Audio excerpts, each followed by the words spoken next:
The clock hits the 106th minute. Argentina are down to 10 men. The scoreboard still reads 0-0, and a substitute named Ferran Torres is about to end 56 years of history in one swing of his left foot. Four friends are glued to a TV in Victor's living room, and none of them can sit still. Let's rewind to kickoff. Okay, before this kicks off, you guys know the history here, right? History? It's just a final, isn't it? Not just any final. Every single World Cup that's ever been played in North America has been won by a South American team. Wait, every single one? Everyone. Mexico hosted in 1970 and Brazil won it. Mexico hosted again in 1986 and Argentina won that one.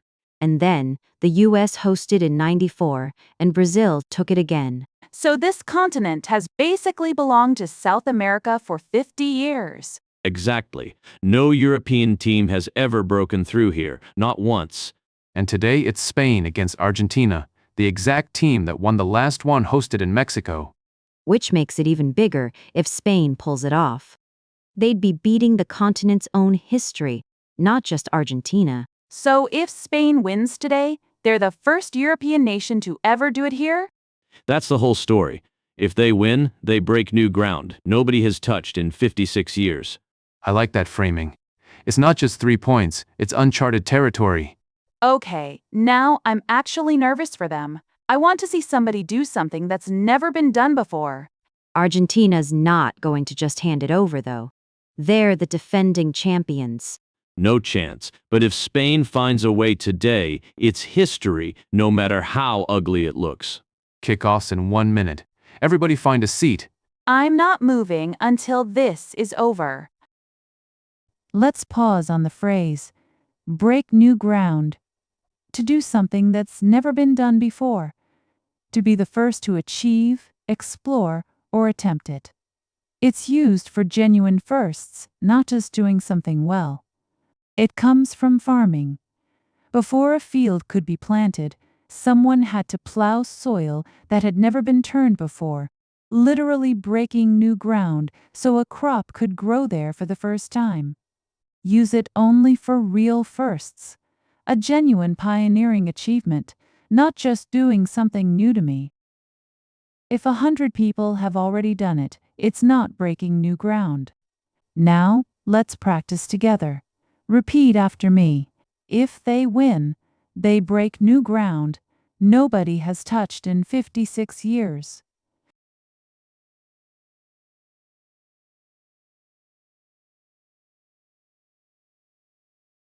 The clinic is breaking new ground with its new treatment.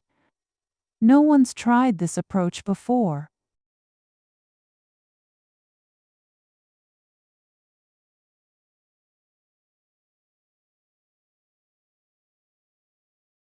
Her research broke new ground in how we understand memory.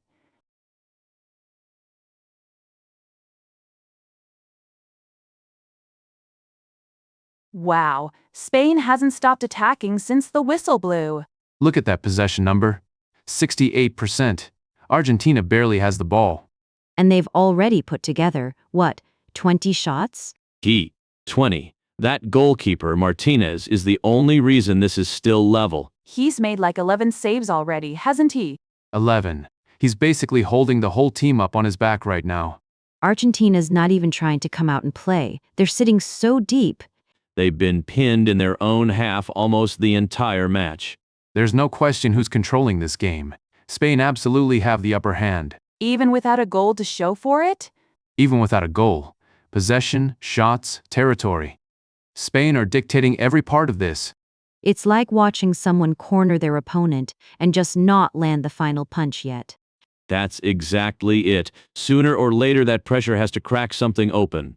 Poor Martinez. He can't keep this up forever. He's been incredible, but Spain are wearing them down minute by minute. I keep waiting for the goal that matches how dominant they look. Patience. It's coming. Let's pause on the phrase, have the upper hand. To have an advantage over someone. to be in the stronger, more controlling position in a contest, argument, or situation. It comes from an old way of settling who goes first in a game. Two people would grip a bat or stick hand over hand, working up to the top. Whoever's hand landed on top, the upper hands, got the advantage and went first. It describes an advantage in a competition or conflict, not just general skill. You need two sides for one to have the upper hands over the other. Now, let's practice together. Repeat after me. There's no question who's controlling this game. Spain absolutely have the upper hand.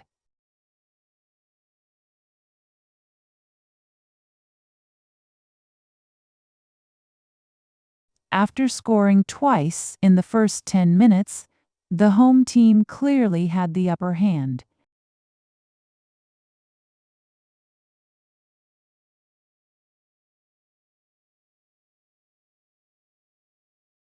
In the negotiation, the buyer had the upper hand because 3 other sellers wanted the deal.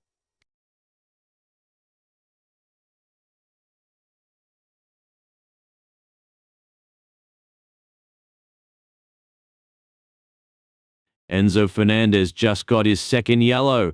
Argentina are down to 10 men. Right before extra time, too. Brutal timing for them. Okay, but Spain still haven't scored. 20 shots and it's still 0-0. Isn't that so nerve-wracking? They've dominated the whole match and have nothing to show for it. This is exactly the moment they need to hold their nerve. One mistake, and this slips away. 10 men, sitting deep, desperate to survive. That's still a wall, if Spain panic and rush it. They can't force it. They just have to keep doing what's working and trust the goal will come. Wait, Porro's got the ball wide. He's whipping it in. Nico Williams is climbing above his marker at the back post. He's headed it back across goal. Torres. Ferran Torres scores. 106 minute. Left foot right under the crossbar. They held their nerve the entire match, and it finally paid off. That's what patience looks like. They never lost their heads even at 0-0. Argentina are throwing everyone forward now. They need this back. Simeone just blasted one over the bar off a Messi corner. Spain are holding on. This might actually be it. Let's pause on the phrase, hold your nerve, to stay calm and composed under pressure, especially in a tense moment when it would be easy to panic or make a mistake. Nerve has meant courage or steady composure since the 1800s. Think of a surgeon needing steady nerves. Hold suggests gripping onto that calm so it doesn't slip away, the way you'd hold a rope under strain. It's about staying calm specifically when pressure is highest, right before an outcome is decided. Not general everyday calmness. Now, let's practice together. Repeat after me. This is exactly the moment they need to hold their nerve. One mistake, and this slips away.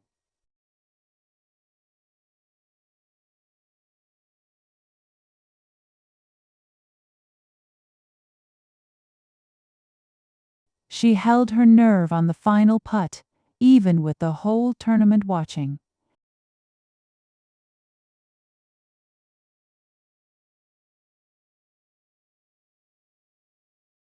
The pilot held his nerve through the turbulence and landed the plane safely.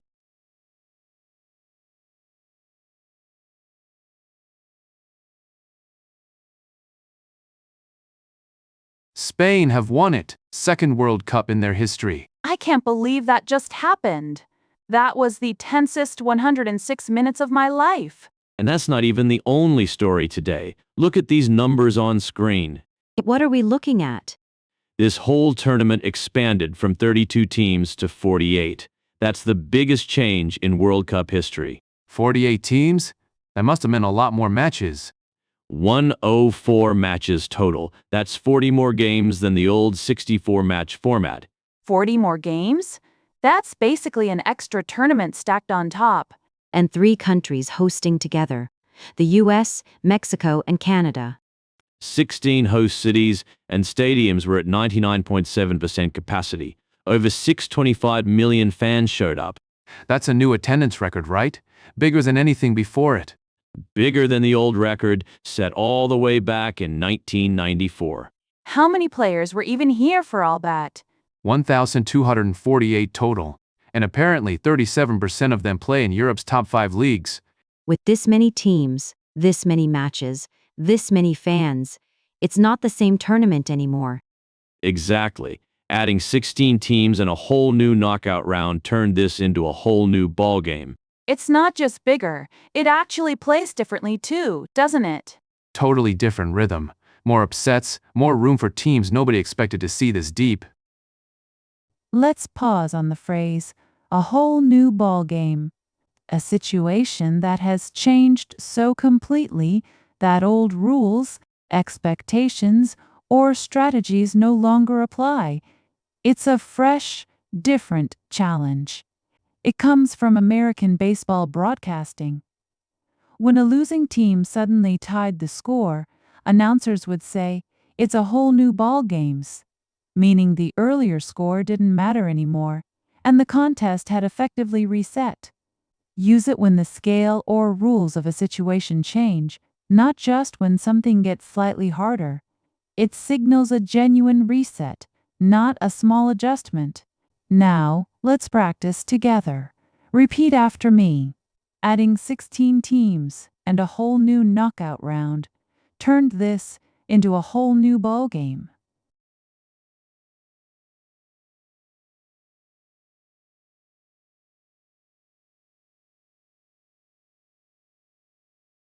Once the company went international, pricing became a whole new ballgame.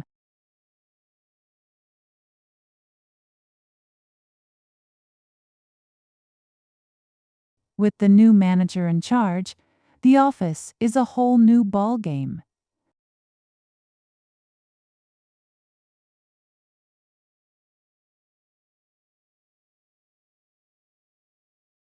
Okay, look at this. The old record for goals in a single World Cup was 171. Was? So this tournament broke it? Smashed it. Austin Trusty scored for the US against Turkey, and that was the exact goal that pushed the tournament past the old record. How many goals total did they end up with? Enough that the average was 3.05 goals a game. That's a modern record pace. Every match felt like it had something happening in it. And here's the wild part. 16% of all the goals were scored from outside the box. It's double what we saw at the last World Cup in Qatar, which was only 8%. So teams were just letting fly from way out, instead of trying to walk it in? Basically. Once defenses packed it in tight, players started shooting from anywhere. This tournament even hit its 1,000th match in history back in the group stage. June 20th, right? Japan beat Tunisia 4-0 in that one. A record broken, double the long-range goals, a nearly perfect scoring pace. That's a lot of numbers in one tournament. Honestly, the stats from this World Cup are off the charts. Nothing about it was normal. I don't think I've ever watched a tournament with this many records falling. Neither have I, and I've been watching since the 90s. Let's pause on the phrase, off the charts. So extreme, high, or impressive that it goes far beyond what's normal or expected. Literally too much to fit on a standard scale. It comes from statistical and music charts, where results are plotted on a graph with a fixed top edge. When a value is so high, it can't even be marked on the chart anymore. It's off the charts, a phrase that's spread widely through Billboard's music charts. It's for genuinely extreme, record-breaking levels. Using it for something merely pretty good undersells the phrase. Now, let's practice together. Repeat after me. Honestly, the stats from this World Cup are off the charts. Nothing about it was normal.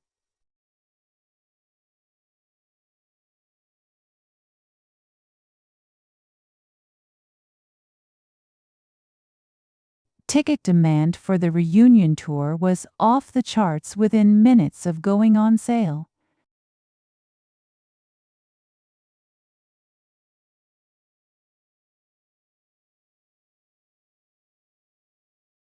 Her test scores were off the charts compared to the rest of the class.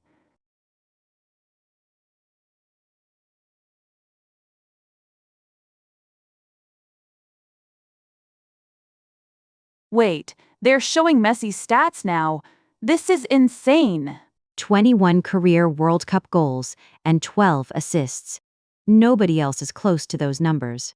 And didn't he score a hat-trick against Algeria at 38 years old? The oldest player ever to score a World Cup hat-trick. At 38, That's not just a good career. That's a legacy stat line. and look, Ronaldo scored against Uzbekistan in the group stage. That's 6 different World Cups he scored in. 6 editions? That's unreal for one player. He joins Messi and Mexico's Guillermo Ochoa as the only players ever to play in 6 World Cups. What about Olise? I saw his name earlier too. Michael Olise had 7 assists this tournament. That broke Pele's record, which stood for 56 years. 56 years. Same number as the curse Spain just broke today. Funny how that number keeps coming up. And Mbappé passed Just Fontaine as France's all-time top World Cup scorer too. This whole tournament is just record after record. 10 African nations qualified this time, and 9 of them made it out of the group stage. 9 out of 10? That's incredible depth. Morocco even made back-to-back quarterfinals, first African team to ever do that. And I heard the stadium in Mexico City hosted matches in 3 different World Cups now. 1970, 1986, and this one. Nobody's going to forget any of this. Messi, Ronaldo, Olise, Spain breaking the curse. It's all going to go down in history. I actually feel lucky we watched this one live. Let's pause on the phrase, go down in history, to be remembered permanently as important or significant. Recorded in people's memory, the way an event gets recorded in history books. It comes from the literal idea of writing something down into the historical record, like an entry going into the annals of history, permanent and unlikely to ever be erased. Reserve it for genuinely lasting, significant achievements. Using it for small daily wins makes it sound sarcastic. Now, let's practice together. Repeat after me. Nobody's going to forget any of this. Messi, Ronaldo, Olise, Spain breaking the curse. It's all going to go down in history.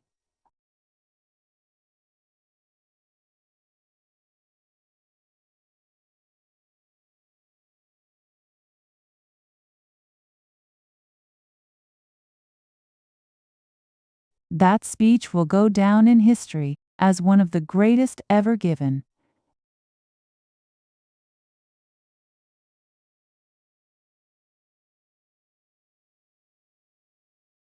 If we finish this project on time, it'll go down in history as our best launch.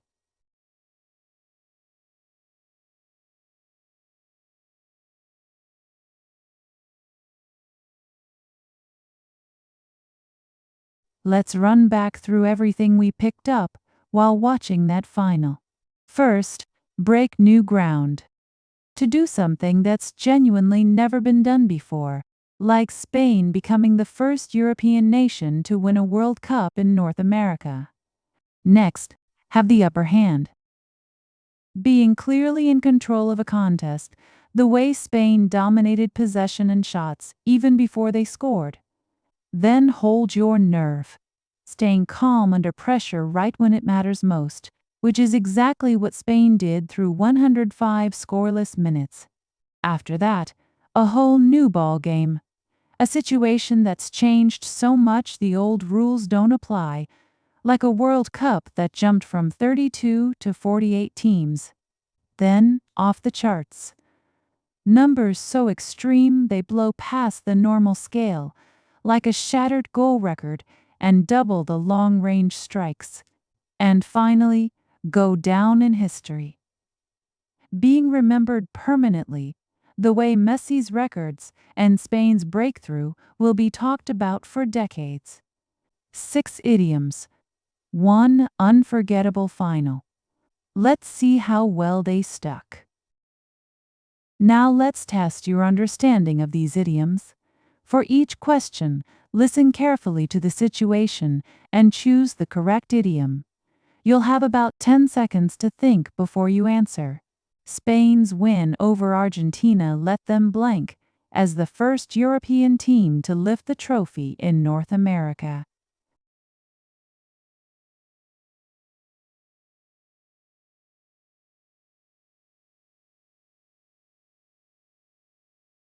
The answer is break new ground.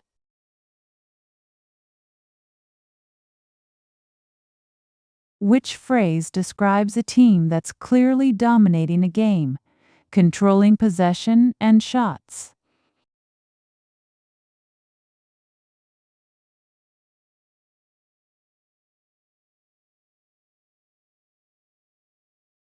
The answer is have the upper hand.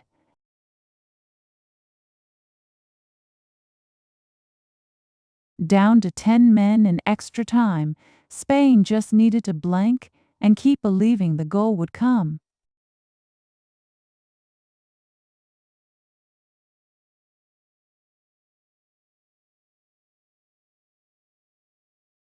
The answer is hold your nerve.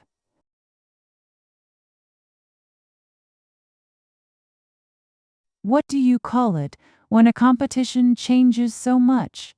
New format, new scale, that old expectations no longer apply.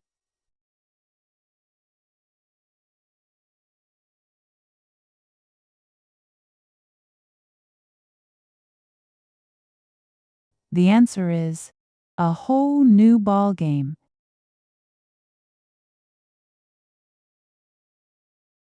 .05 goals, a game, and a shattered scoring record.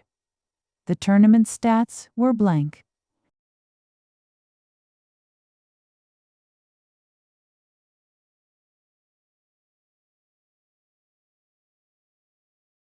The answer is off the charts.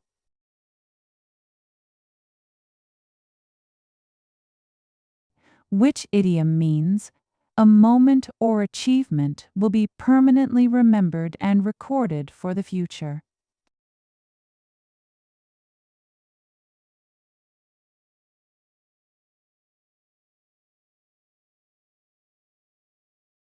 The answer is go down in history.